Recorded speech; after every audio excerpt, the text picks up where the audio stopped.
Assalamualaikum warahmatullahi wabarakatuh. Selamat datang kembali di channel saya, di tutorial channel.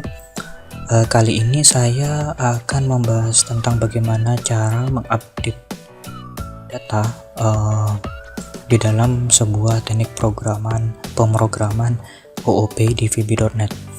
Oke, kita langsung saja buka project yang sudah kita buat sebelumnya, yaitu project purpose.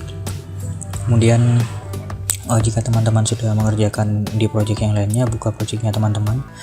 Kemudian kita akan membuat sebuah fungsi atau metode di dalam kelas yang bernama kelas ini, yaitu metode untuk update. Jadi kita masuk ke sini, kelas.vb, kemudian klik dua kali. Nah, pada video sebelumnya kita sudah membuat kelas yang namanya select all dengan inset. Nah, kali ini kita akan membuat query, maksudnya membuat function untuk mengupdate kelas. Nah, kemudian kita buat di sini di bawah end function dari public function ini, kita tulis di bawahnya, kita enter aja satu kali, kemudian kita tulis public function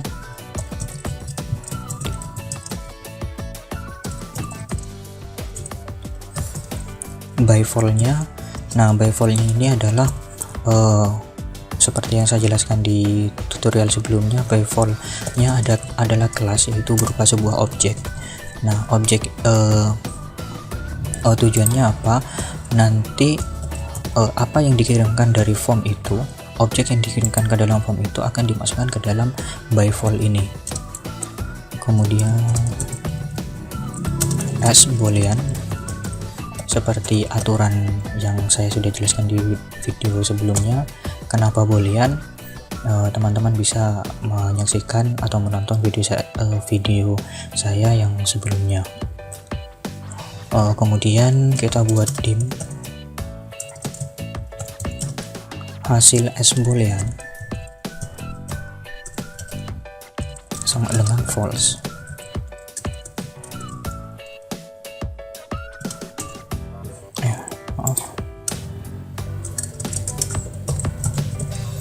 Nah, kemudian kita akan membuat kembaliannya, return hasil.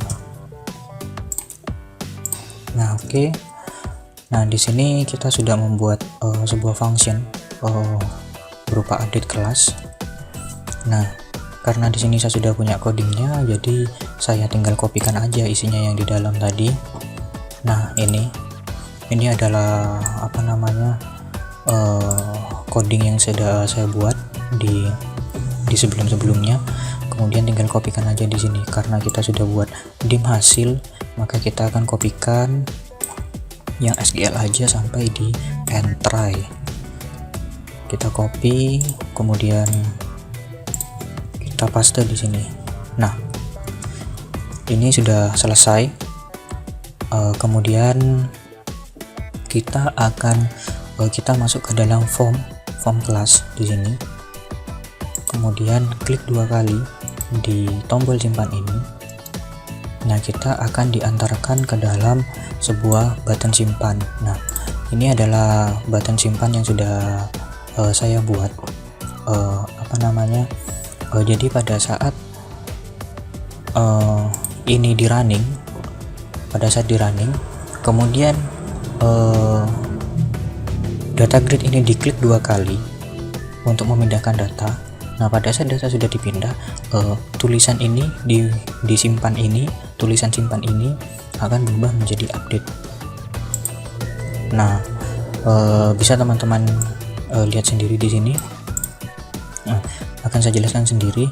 Jadi pada saat kita akan menyimpan, kita harus membuat sebuah objek dulu, objek yang namanya underscore class, as new class. Kemudian kita kan harus menentukan kapan sih tombol itu menyimpan dan kapan tombol itu mengupdate. Nah, sehingga kita harus memberikan sebuah kondisi. kapan form itu menyimpan dan kapan form itu mengupdate. Nah, jadi pada saat jadi kita kasih if di sini. Jadi if btn simpan .text. .text artinya teks yang ada di dalam btn simpan. Jika tulisannya adalah simpan, maka dia akan memanggil insert class dengan mengirimkan objek yang bernama underscore class. Kemudian datanya akan ditampilkan. Nah, yang ini else if, jika button simpan itu tulisannya update, maka dia akan melakukan memanggil fungsi yang namanya update class dengan mengirimkan objek underscore class, kemudian datanya ditampilkan. Nah, kemudian kita tambahkan lagi di sini btn simpan .text sama dengan simpan. Fungsinya adalah kita akan mengembalikan lagi tulisan di btn simpan seperti sedia kala. Nah, seperti itu. Jadi fleksibilitasnya akan kelihatan. Nah, tujuannya memberikan nama simpan ini di sini karena pada saat kita mengupdate, terus kita akan menginsertkan data baru, tombol itu akan berubah secara otomatis menjadi yang namanya simpan, sehingga kita bisa menyimpan data baru tanpa harus menutup form terlebih dahulu, seperti itu. Kemudian kita running aja, kita play. Nah, ini kemudian kita klik di sini. Nah, kita ganti, seandainya ini 5, kita update. Nah, sudah diganti 5, kita ganti IPS. Oh, maaf, di sini ada kesalahan teknis. Nah, karena ini sudah berganti menjadi simpan, ternyata codingnya ada yang kurang. Kita tutup lagi. Nah, di sini kita btn simpan update. Nah, oke. Kita coba lagi. Nah, kita kita klik, kemudian IPS. Nah, kita update. Nah, ganti jadi IPS. Nah, kemudian kita klik lagi,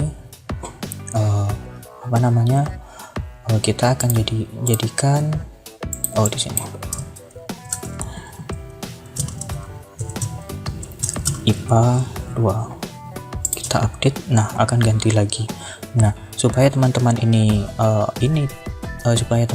tidak bingung di sini, karena di sini kan masih ceket nih. Nah, takutnya jika user yang teledor, dia akan mengklik tombol simpan lagi seperti yang saya lakukan tadi, sehingga jalannya program akan menjadi error. Nah, kita harus memiliki satu prosedur yang namanya prosedur bersih.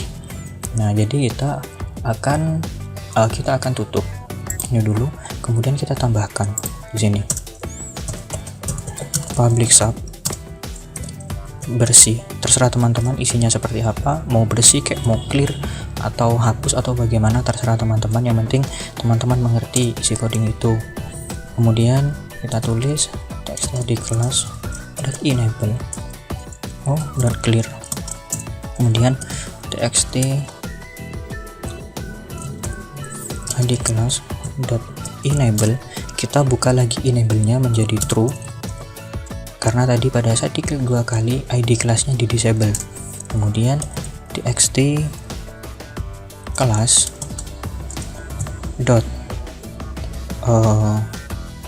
clear, kemudian btn simpan text sama dengan simpan. Oke. Nah, pada saat ini kan masih belum bisa apa-apa nih. Nah, jadi bersih ini akan dipanggil ke dalam button ini. Kemudian di dalam tampil data kita ketikkan atau panggil prosedur tadi bersih. Kemudian di sini juga bersih.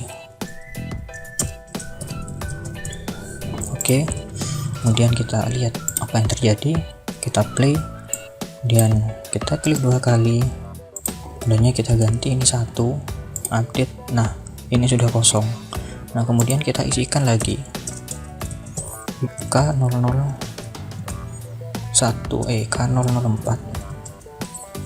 terus 12 IPA 3, kemudian kita simpan. Nah otomatis masuk di sini.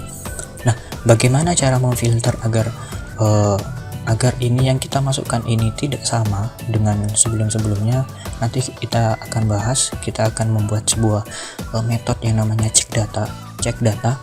Jadi kita bisa memfilter data yang sudah dimasukkan tidak bisa dimasukkan ulang. Nah kira-kira itu saja dari saya tentang tutorial bagaimana cara melakukan update data. Terima kasih atas perhatiannya. Jika teman-teman suka dengan video ini, silahkan di like dan silahkan di subscribe, dan juga dibagikan ke teman-teman yang lain, karena membagikan ilmu itu menurut saya sangat penting dan pahalanya akan selalu jalan. Kemudian di video berikutnya saya akan mencoba untuk menerangkan bagaimana cara menghapus data yang diklik tadi, diklik yang di sini, kemudian kita hapus. Nah jadi kita akan menambahkan 1 tombol lagi di sini nanti. Oke, saksikan terus video tutorial saya ini. Terima kasih atas perhatiannya.